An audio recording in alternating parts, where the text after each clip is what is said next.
제가 시작부터 이 그리스 신화에 대한 이야기를 하려고 합니다. 여러분들이 잘 아는 이 그리스 신화에 보면 테티스라고 하는 이 바다의 여신이 등장을 합니다. 근데 그 테티스는 인간과 결혼을 하게 되죠. 그래서 그 사이에서 아들을 낳습니다. 그러니까 반신반인, 반은 신이고 반은 인간인 아들을 낳게 됩니다. 그런데 그 아들에게는 한 가지 문제가 생기죠. 그것은 뭐냐 하면 인간과의 사이에서 낳은 아들이기 때문에 어머니처럼 다른 신처럼 영원히 살 수 없는 몸을 가지고 태어났다는 겁니다. 그래서 죽을 수밖에 없는 인간의 육체를 가지고 살고 있는 그런 상황에 대해서 테티스는 걱정을 하게 되었다는 것이죠. 그래서 테티스는 신의 제왕인 이 제우스를 찾아가서 자신의 아들이 영원히 살 수 있도록 그 능력을 갖게 해주십시오라고 간청을 하게 됩니다. 그러자 제우스가 테티스에게 알려주는 것은 스틱스라고 하는 강에 가서 그 아이를 담가라 라는 것이었습니다. 그래서 어머니는 아이를 데리고 가서 아이의 발목을 잡은 채로 거꾸로 강물에 아이를 담그죠. 그렇게 해서 아이는 그 어떠한 무기로도 벨 수 없고 그 어떠한 무기로도 죽일 수 없는 불사의 몸, 영원 불멸의 몸을 갖게 됩니다. 그런데 한 가지 문제가 있죠. 그것은 무엇이었을까요? 그것은 엄마가 그 스틱스 강에 아이를 담그면서 잡았던 발목이었습니다. 그 발목만큼은 어머니의 손으로 꼭 잡고 있었기 때문에 물이 닿지 않아서 다른 인간과 다름없는 하나의 약점으로 남게 되었다는 겁니다. 한마디로 급소가 되어버린 것이었죠. 이쯤 되면 이 아이의 이름이 뭔지 여러분 다 아실 겁니다. 뭐 센스가 없으셔도 주보를 보셨으면 또 여기도 다 써있네요. 바로 아킬레스죠. 그리고 그 아이의 급소를 일컬어서 아킬레스건이다 라고 그렇게 부릅니다. 하지만 이 아킬레스건이라고 하는 이 말은 이 특정한 몸의 일부를 가리키는 말로서 사용하기보다는 사실 일상 속에서는 사람의 치명적인 약점을 부를 때 주로 사용하곤 하죠. 그래서 사람들이 이 상처받는 이 부위가 각각 다르다는 것을 우리가 알 수 있게 됩니다. 우리의 육신의 부분으로는 어떤 특정한 발목 부분을 일컫는 말이지만 사실 우리의 약점은 사람마다 다 다르다는 거죠. 그래서 어떤 사람에게 강점이 되는 것이 어떤 다른 사람에게는 아주 약점이 될 수도 있다는 거예요. 또 개인적으로 볼 때도 나는 이것에 대해서 반드시 해야 된다라고 하는 신념을 가지고 있는 사람이 거꾸로 그것 때문에 아픔을 당하거나 그것이 자신에게 커다란 약점이 돼서 아킬레스건이 되어서 되돌아오는 경우가 종종 있다는 겁니다. 지난주 한국의 대표적 진보 정치인으로 알려진 한 국회의원이 불법 자금 수수 의혹을 받다가 스스로 목숨을 끊은 안타까운 사건이 있었습니다. 늘 약자의 편에서 정의로운 이야기를 하고 또 정치인으로 깨끗하고 청렴한 이미지를 갖고 있던 이 스타 정치인의 죽음은 이 많은 이들을 놀라게 했을 뿐만 아니라 그것으로 인해서 많이 아파하는 사람들도 있었죠. 이 사실 한국의 정치 시스템은 미국처럼 합법적으로 정치인들이 후원금을 거둘 수 있는 이 방법이 그렇게 많지 않다고 합니다. 아주 제한적이기 때문에 현실적으로 불법이냐 아니냐를 가리기가 매우 힘든 구조를 갖고 있다라는 말을 들었습니다. 그러다 보니 크지 않은 불법 정치 후원금을 수수하는 것은 이 정치권에서 흔한 일이 되어버고요.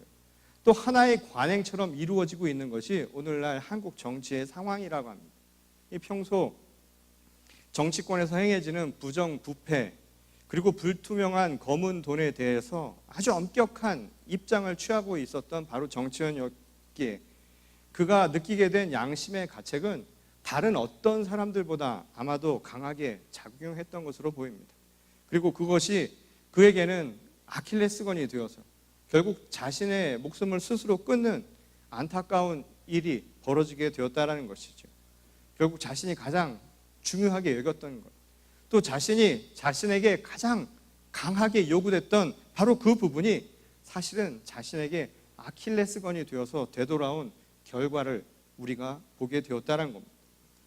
유대 왕조의 가장 으뜸가는 왕이요, 신앙적으로는 큰 모범이 되는 인물로 알려진 다윗에게도 이 그의 인생에서 지울 수 없는 아킬레스건과 같은 하나의 사건이 있었습니다. 그것은 바로 오늘 우리가 읽은 이 본문의 말씀의 내용이었지요. 그는 그의 충성스러운 부하 장수였지요. 우리아의 아내 바세바를 탐했습니다. 그리고 그것으로 그친 것이 아니라 그의 남편이었고 자신의 가장 충성스러웠던 종이자 장수였던 우리아를 결국 전장에서 죽음으로 이끌어가게 만든 장본인이 되어버렸죠. 이미 당시 다윗은 국가의 통수권자로서 필요한 모든 것을 다 가지고 있었던 상황이었습니다. 이 통일 왕국의 권력을 가지고 있었고요. 또한 그뿐만이 아니라 그가 그토록 바라던 하나님의 법궤까지 그의 성으로 옮겨놓은 상태였습니다. 그것은 당시 유대 왕에겐 굉장히 중요한 사건이었죠. 그것은 하나님께서 허락하신 왕권이다. 곧 정통성을 의미하는 것일 뿐만 아니라 민족적인 그 정신을 계승하고 있다는 것을 스스로 완성해서 보여주는 사건이었기 때문이라는 겁니다. 그런 의미에서 그는 전혀 어려움이 없는 상황이었다는 것이죠. 게다가 그는 왕권을 절대 권력을 가진 사람 아닙니까? 그러니 궁중에 수많은 여성들을 거느리고 있었던 사람이었다는 겁니다. 그럼에도 불구하고 한순간의 유혹을 그는 이겨내지 못했다는 것이죠. 그리고 자식에는 지울 수 없는 과오, 다시 말해서 하나의 아킬레스건으로 남는 그런 잘못된 선택을 하게 되었다는 겁니다. 어떤 의미에서 보면 사람이 실수를 할 때는 사실은 가드를 내려놓았다라는 표현을 쓰는 것처럼 긴장할 때가 아니라 긴장이 풀렸을 때 문제가 발생을 합니다. 올라가면서 문제를 일으키는 사람은 거의 없습니다. 사다리를 올라가는 과정에는 다른 것을 볼 겨를이 없죠. 산에 오르려 할 때는 산에 오르는 것 말고는 다른 생각을 하지 않는다 이 말인 겁니다. 주로 유혹을 받을 때는 언제일까요?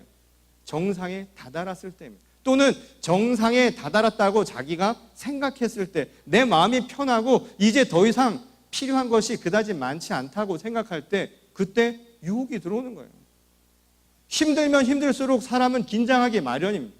그래서 그걸 통해서 어떻게든 버텨보려고 노력을 하는데 마음이 편해지면 잘 안 된다는 거예요. 저도 학창시절에 공부하면서 이 돈을 벌면서 공부를 해야만 했던 때가 있습니다. 그럼 항상 생각했던 게 뭐냐면 누가 좀 돈 좀 갖다 주면 내가 열심히 공부할 것 같은데 이런 생각 많이 했거든요. 그런데 실상 시간이 많으면 공부도 안 돼요. 자유가 많으면 내가 그것을 잘 활용하냐면 그렇지도 않다는 거예요. 오히려 힘들 때 열심히 하는 사람들이 자기 주어진 시간을 더 열심히 사용할 수 있는 바로 능력과 또한 생각과 의지도 갖고 있다는 겁니다.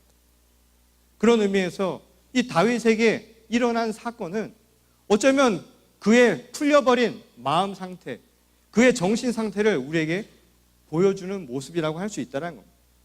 비록 보여지는 외적인 상황은 딱히 지적할 것이 없을 만큼 완벽하고 철저해 보였지만 그의 내면 속에 가려진 탐욕은 그에게 치명적인 결과로 나타나게 되었다는 것이죠. 그로 인해서 그가 맞이한 것은 바로 하나님의 진노와 하나님의 질책이었습니다. 하나님은 예언자 나단을 통해서 그의 종 다윗을 강하게 질책하셨죠. 그리고 가진 자가 해서는 안 될 일을 범한 것에 대해서 분명하게 꾸지람을 주셨습니다. 그리고 그에게 권면뿐만이 아니라 그에게 앞으로 장차 일어날 엄청난 결과에 대한 책임도 그에게 묻고 계셨죠. 그리고 나서 다윗은 바로 바세바로부터 얻은 아이, 그 탐욕적인 결과로 인해서 얻은 그 아이를 잃는 아픔을 당하게 됩니다. 이 사무엘하 12장 16절 이하에는 이 아이를 잃기 전 아이를 살리기 위해서 그가 얼마나 간절한 마음으로 하나님 앞에 간구했는지를 알 수 있는 대목이 나옵니다. 음식도 먹지 않았고 씻지도 않은 채 통곡으로 기도하면서 하나님 앞에 구했던 것이죠. 하나님 제발 이 아이만은 살려주십시오. 모든 것은 내 잘못이지만 이 아이에게 이 모든 죄를 묻지 마십시오. 이 아이를 살려주십시오 라고 아마 그는 그렇게 매어달렸을 겁니다. 얼마나 그 모습이 애절했는지 아이가 죽었다는 소식을 전하고자 왔던 신하들조차도 감히 그에게 그 이야기를 할 수 없을 만큼 그렇게 고통스러운 시간을 바로 다윗은 보내고 있었다라고 그렇게 말씀은 전하고 있습니다. 근데 놀라운 사실은 이 사무엘하 12장 이하의 말씀을 보면 이 자신의 아이가 죽었다는 그 비보를 듣고 난 뒤에 보인 다윗의 행동이었습니다. 이 다윗은 아들이 죽었다라고 하는 이 소식을 듣고 나서 바로 일어나서 자신의 몸을 정결히 한 뒤에 주님께 경배하고 마치 아무 일도 없었던 것처럼, 무슨 일이 있었냐는 것처럼 아무 동요 없이 일상의 모습으로 돌아갔다. 그렇게 성경은 우리에게 기록해서 알려주고 있습니다. 놀랍게도 빠르게 그는 일상으로 돌아갈 수 있을 만큼 평상심을 되찾았다는 것이죠. 그러자 신하들이 의아해하면서 묻지요. 어떻게 해서 그럴 수 있었는가? 그러자 다윗이 뭐라고 이야기를 하냐면, 이제 모든 것은 내 손을 떠났다라고 이야기를 합니다. 모든 것은 내 손을 벗어난 일이기 때문이라고 그렇게 이야기를 하는 겁니다. 그것은 마치 이렇게 들릴 수도 있겠죠. 하나님께 청해봤더니 아무 소용이 없더라 말이죠. 하나님은 그냥 결국 내 아들을 그렇게 데려가시고 말았다고 실망한 거죠. 내 청을 들어주시지 않았죠. 그러니 별 볼 일 없다라는 생각으로 들릴 수 있는 대목일 수도 있을지 모르겠습니다. 그러나 그러한 실망감이 아니었다라는 거예요. 또는 그가 가진 왕으로서의 위엄과 권위를 사람들에게 보여주려고, 아니면 자신의 속마음을 들키지 않으려고 냉철함을 유지하기 위해서 그렇게 했던 것도 아니었다는 겁니다. 이미 다윗은 이 모든 사건의 출발이 자신의 씻을 수 없는 과에서 시작했다는 그 사실을 인정하고 있었다는 겁니다. 자기가 죽을 죄를 지었다라는 것을 스스로 인정하고, 다만 그것이 자신의 아들에게까지 전가되지 않기만을 간절하게 구하고 있었을 뿐이었다는 거예요. 하지만 모든 판단의 결과는, 모든 것은 하나님께 달려 있습니다. 바로 그것을 스스로 받아들이는 상황이 되었다는 겁니다. 그렇다고 하나님께서 다윗의 아들을 치신 것에 대해서 곡해를 해서도 안 되죠. 많은 분들이 이런 이야기를 들으면서 하나님이 처벌하신 거 아니냐고요. 무슨 일이 생기면, 자식에게 무슨 일이 생기면 부모의 잘못이 아니냐라고 그렇게 묻는 분들 있지 않습니까? 그것이 아니라는 겁니다. 이 아버지가 범한 죄의 결과로 아들이 그 대가를 치러야 한다라고 하는 것은 사실 가혹한 처사 아닙니까? 인과관계가 그럴듯해 보이지만 말도 안 되는 거잖아요. 아버지가 잘못했는데 왜 아들이 그 책임을 져야 됩니까? 우리는 마치 아버지와 아들이 한 몸을 이룬 것처럼 이야기를 하지만 실상은 서로 다른 생명을 가진 소중한 존재인데 어떻게 그렇게 이야기할 수 있느냐 이 말인 거예요. 어떻게 그의 잘못이 아들 아무 죄도 없는, 아무 잘못도 없는 아들의 잘못이라고 이야기할 수 있겠느냐 이 말인 것이죠. 요한복음 9장을 보면 이런 이야기가 하나 나오죠. 이 날 때부터 소경된 자가 있었습니다. 그러자 제자들이 묻죠. 저 사람이 저렇게 소경으로 태어난 거, 당시에는 앞을 보지 못한다는 게 얼마나 슬픈 일입니까? 그것도 날 때부터 왜 그랬느냐 말이에요. 무슨 이유 때문에 저렇게 났을까라고 물었던 것이었죠. 그리고 묻기를 누구의 죄냐고 물었습니다. 누구의 잘못이냐고. 저 사람의 잘못입니까? 아니면 그의 부모가 잘못했기 때문에 저런 일이 생겼습니까? 라고 묻습니다. 그러자 예수께서 그에 대해서 이렇게 이야기를 하시죠. 누구의 죄 때문이 아니라고. 저 사람이 눈이 먼 것, 눈이 멀어서 소경으로 사는 것은 누구의 잘못 때문이 아니라는 거예요. 그것을 통해 하나님의 일을 보여주시기 위함이었다라고 이야기를 합니다. 근데 이것과는 또 반대되는 이야기가 하나가 있죠. 바로 아브라함과 이스마엘에 대한 이야기입니다. 이 엄밀한 의미에서 보면 잘못은 아브라함이 했잖아요.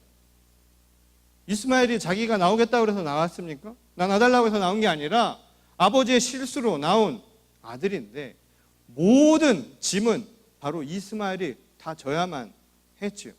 이것도 우리가 똑같이 질문하지 않을 수 없다는 겁니다. 결국 이걸 통해서 뭘 보여주려고 하는 것일까?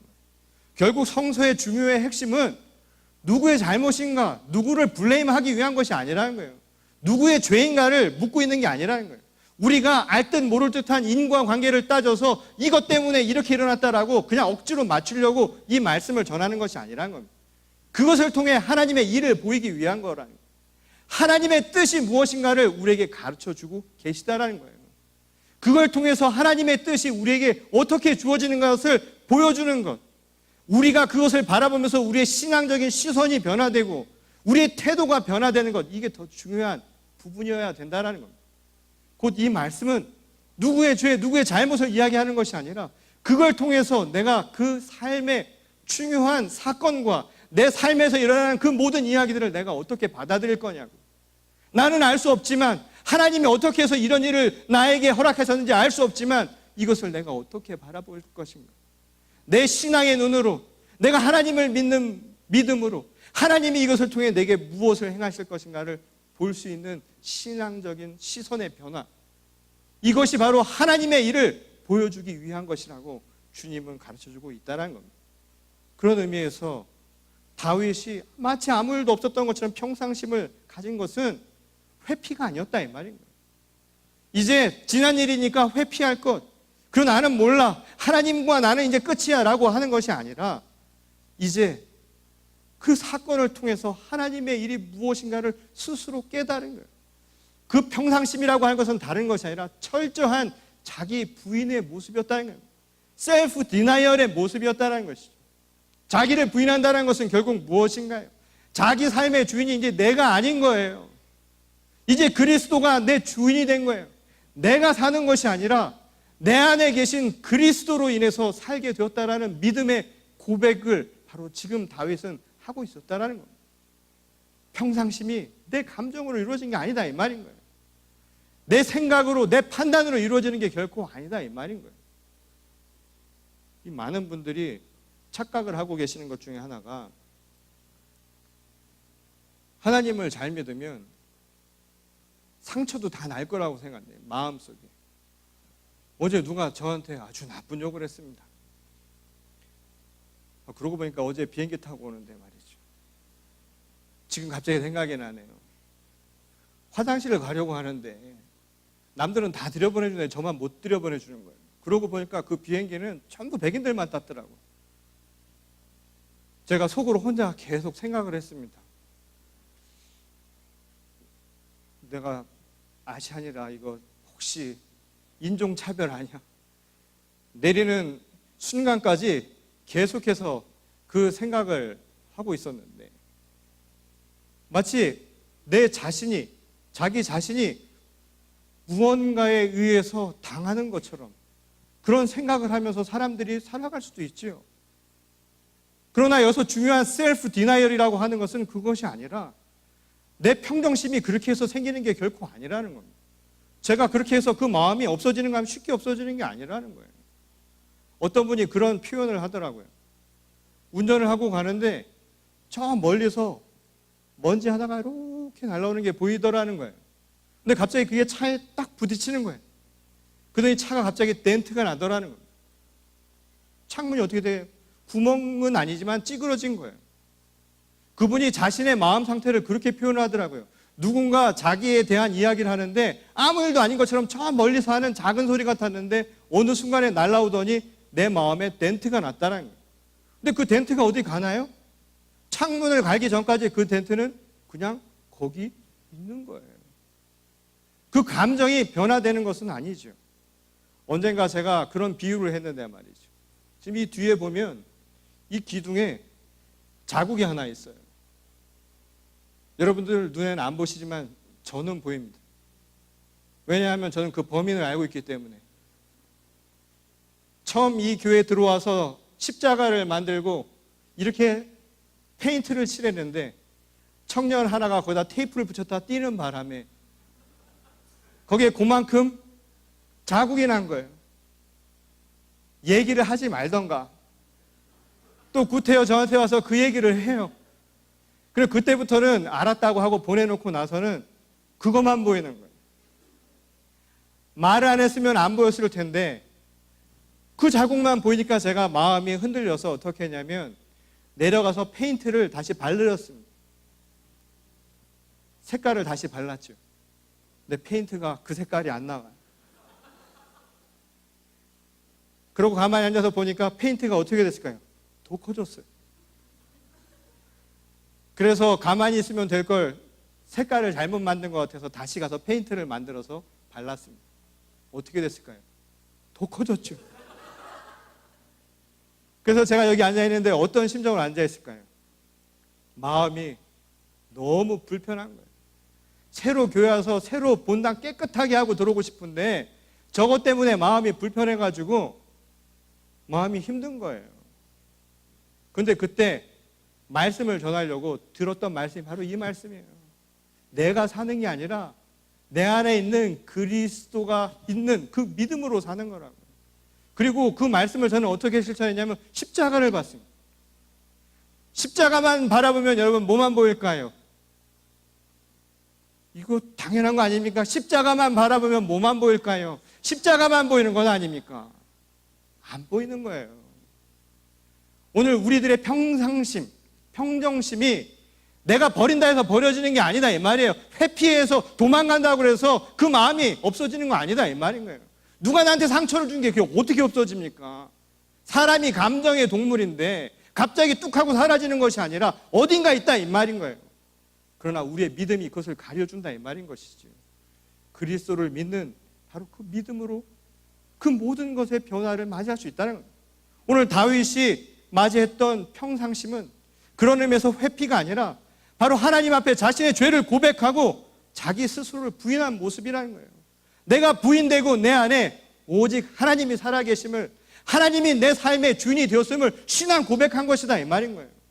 다윗이 원래부터 신앙이 좋았을지는 모르지만 진짜 신앙인으로 변하게 된 바로 사건이 바로 이 아킬레스건과 같은 이 사건을 겪고 난 뒤에 일어났다는 겁니다. 그 결과는 이후 그가 걸었던 삶의 여정을 통해서 잘 나타나죠. 더 이상 아킬레스건과 같은 그 아픔을, 약점을 그는 갖지 않고 살았다 이 말입니다. 이를 잘 보여주는 일례가 열왕기상 1장 4절에 나오죠. 다윗이 이미 노예해서 육신으로는 죽어가는 상태였습니다. 그러자 신하들이 젊은 처녀 하나를 데려다가 잠자리를 함께 하도록 하죠. 아마 당시에는 그걸 통해서 젊은이로부터 양기를 얻을 수 있을 것이다. 아마 그런 생각을 했는지 모르겠어요. 그럼에도 불구하고 다윗이 더 이상 탐욕으로 인해서 죄를 또한 유혹에 빠지지 않았다라고 성경은 가르쳐주고 있죠. 이제는 자기 자신의 욕심을 채우기 위해서 하나님의 뜻을 저버리지 않는 그런 마음이 되었다 이 말인 거예요. 지금 잠자리 이야기를 하려는 것이 아니라 바로 그의 마음의 상태가 변화되었다라고 하는 것을 성경은 그렇게 가르쳐주고 있다는 겁니다. 죄의 유혹을 떨쳐버릴 만큼 마음의 평상심을 유지한 거예요. 내가 사는 것이 아니요 이제 내 안에 하나님이 살아계시다라는 신앙 고백을 철저히 할 수 있을 만큼의 변화가 그에게 있었다는 것이죠. 뛰어난 왕으로 다윗의 이름을 칭송하는 데는 단지 그가 정치적으로 공적을 많이 쌓아서만은 아닙니다. 이처럼 주님과 늘 함께하면서 신실하고 의로운 삶을 살아가고자 변화할 수 있었던 바로 그의 과감한 선택이 있었기에 가능했다는 것이죠. 이 자신의 의로움을 과신하면서 변화하지 못하는 사람들 많지요. 자신의 실수를 인정하지 못하는 극단적인 자존감을 가진 사람들도 많다라는 겁니다. 이로 인해 수많은 사람들도 사실은 그러한 사람들을 믿고 따르기가 어렵다는 것이죠. 다윗은 바로 스스로 철저히 무너지는 겁니다. 내가 가진 아킬레스건이 하나님 앞에 아무것도 아니라는 것을 철저하게 고백하면서 자기 자신을 하나님 앞에 맡길 수 있었던 겁니다. 이것이 바로 사람들이 그를 지도자로서 신뢰할 수 있게 만든 원동력이었다는 거예요. 지도자라고 완전 무결한 것이 아니라 흠결이 있을 수 있지요. 그러나 하나님 앞에 하나님 보시기에 완전한 것이 아니라면 스스로 고백하고 스스로 반성할 수 있는 믿음을 가질 수 있는 것, 그런 변화가 사람들도 그를 믿고 따르게 만든다 이 말인 겁니다. 그리고 그것이 오늘 우리를 살리는 힘이라는 거예요. 그것이 바로 우리를 아킬레스건 때문에 우리 스스로의 삶을 저버리는 사태를 만들지 않는 바로 힘과 원동력이 될 수 있다는 것이죠. 이 말씀을 시작하면서 이 아킬레스에 관한 신화와 관련해 제가 이야기를 드렸는데 그 이야기 가운데 아주 흥미로운 점이 한 가지가 있습니다. 바로 그 아킬레스의 몸을 담갔다는 스틱스라는 강에 관한 전설입니다. 왜 그 강에 들어가면 사람들은 죽지 않는 불사의 몸을 얻는다고 그렇게 생각을 했을까요? 물론 이것은 허구적인 신화지요. 하지만 그 강이 당시 사람들은 바로 삶과 죽음의 경계가 되는 강이기 때문이라고 그렇게 믿고 있었기 때문이라는 겁니다. 이 기독교 신앙에서 자주 비유되는 요단강과 아주 흡사하다라고 얘기할 수 있겠죠. 고대 그리스 사람들은 인간을 가장 강하게 할 수 있는 것, 그 공간이 어디냐면 바로 생과 사의 갈림길이라고 봤다라는 겁니다. 죽음 앞에 이르면 그때처럼 사람을 강하게 하는 게 없다라는 거예요. 우리말에도 그런 말 있죠. 죽을 만큼 힘을 다해서 살라고요. 역설적이죠. 죽을 수밖에 없다라고 하는 그 사실을 인정할 때 비로소 인간은 강해질 수 있다라는 겁니다. 우리의 신앙도 마찬가지죠. 내가 죽을 수밖에 없다라는 것을 인정하고 달려드는 사람처럼 무서운 게 없다 이 말인 거예요. 순교하는 사람을 보십시오. 아무건 가진 거 없어도 내가 죽을 수밖에 없지만 내가 이것을 통해 영원한 하나님으로부터 생명을 얻을 수 있다는 믿음이 있는 자는 오늘 육신의 죽음을 두려워하지 않는 법이라는 겁니다. 아무리 칼이 있고 권력이 있어도 죽음을 회피하는 자는, 죽음에서 멀리 떠나려 하는 자는 공포와 경계심에서 약한 모습을 볼 수밖에 없다라는 겁니다. 그러니 삶과 죽음의 경계에서 어디에 마음을 두고 살아야 하느냐 말이죠. 인간은 강해질 수도 있고 반면에 아킬레스건처럼 가장 연약한 모습을 가지고 살 수도 있다는 거예요. 참 재미있죠. 테티스가 아들을 영원히 죽지 않게 하려고 그 강에 데리고 가는데 결국은 발목은 잡았다는 거예요. 그 말은 무엇을 우리에게 아이러니하게 가르쳐 줄까요? 완전히 믿지는 못한 거예요. 발목만큼은 잡고 싶었던 거죠. 높아심에. 그것은 사람의 마음이었다는 겁니다. 요단강을 통해서 가르쳐 주시는 하나님의 말씀도 마찬가지죠. 요단강은 예수께서 요한으로부터 세례를 받은 장소로 잘 알려진 곳입니다. 세례의 행위는 다른 게 아니라 물에 들어갔다가 나오는 것을 통해서 나는 죽고 옛 사람은 죽고 그리스도의 영을 통해 새롭게 다시 살아나는 부활을 체험하는 의식이죠. 강물에 몸을 맡기고 나는 죽는 겁니다. 그리고 그리스도 안에서 다시 살아나면 영원한 생명을 불사하는 우리의 신령한 몸을 얻게 된다는 것이 바로 예수님의 가르침 아니었습니다. 오늘 우리에게 주시는 말씀입니다. 여전히 여러분 아킬레스건을 만들고 있지는 않나요? 여전히 여러분의 생각으로 부활의 능력을 주님의 세례를 받으면서도 뭔가 깨림직해서 뭔가 믿지 못해서 완전히 하나님 앞에 맡기지 못하고 살아가는 삶은 아닙니까? 오늘 아킬레스건 같은 것들을 여러분 삶 속에서 가지고 계신 것은 아닐까요? 오늘 우리의 선택입니다. 오늘 하나님의 말씀 안에서 이 생명의 강가를 살아가는 오늘 우리의 삶 속에서 하나님과 함께 죽으면 하나님과 함께 다시 살 수 있습니다. 영원한 생명의 길이 바로 거기 있습니다. 죽을 수밖에 없는 우리 육신을 뒤로 하고 하나님을 향한 굳건한 믿음으로 오늘 영원한 생을 얻을 수 있는 주의 거룩한 자녀들이 되시기를 바랍니다. 오늘 우리들의 선택이 어디에 있는지는 너무나 자명한 일이지요. 오늘 우리의 삶을 연약하게 만드는 아킬레스건을 만드시지 마시고 오늘 믿음으로 하나님 앞에 온전히 나를 맡기며 의지하여서 하나님의 귀한 생명 그리고 이 땅에 또한 그것을 전파하며 하나님의 거룩한 공교회를 함께 이루어가는 저와 여러분 모두가 될 수 있기를 주님의 이름으로 간절히 축원합니다. 우리 다 같이 기도하겠습니다. 하나님, 우리는 여전히 참으로 연약한 부분들을 안고 살아갑니다. 그러나 그것이 사실은 내 스스로가 만든 내 자신의 선택이었다라는 사실을 때론 잊고 살아갑니다. 오늘 생과 사의 경계에 서 있는 우리들, 오늘 이 자리에서 우리가 어떤 선택을 해야 할까요? 역설적이지만 내가 죽어야 산다라는 그 믿음으로 온전히 주님 앞에 맡기고 내 옛것은 죽을 수 있는 귀한 신앙인이 되게 하여 주시옵소서. 그래서 주 안에서 거듭나 살아가며 부활의 생명을 얻게 하여 주시옵소서. 그리스도 예수께서 우리 가운데 살아계심을 우리 입술로 고백하기를 원합니다. 내 마음속 깊은 곳에서 그 울림을 되찾기를 원합니다. 또한 변화되기를 주저하지 말게 하여 주시옵소서. 내가 얼마나 연약했음을, 우리는 정말 부족한 존재임을, 우리는 하나님 앞에 얼마나 부끄러운 존재인가 하는 것을 우리는 모두는 너무나 잘 알고 있습니다. 인정하려 하지 않는 부분들 내 스스로 인정하며 하나님 앞에 바로 서게 하시고 나의 솔직한 신앙의 변화를 통하여서 하나님의 뜻을 내 마음에 다시금 새기고 주님께서 주신 생명의 강가로 나아갈 수 있도록 주님 역사하여 주시옵소서. 오늘 이 자리에 나온 주님의 성도들 한 사람 한 사람 오늘 이 시간 하나님의 은혜를 베풀어 주시고 오늘 생명의 강가로 우리를 불러주셨사오니 나는 죽고 오늘 그리스도 안에서 다시 산다라는 믿음으로 오늘 이 자리를 나가게 하여 주시옵소서. 하나님 감사합니다. 하나님 저희를 축복하여 주시옵소서.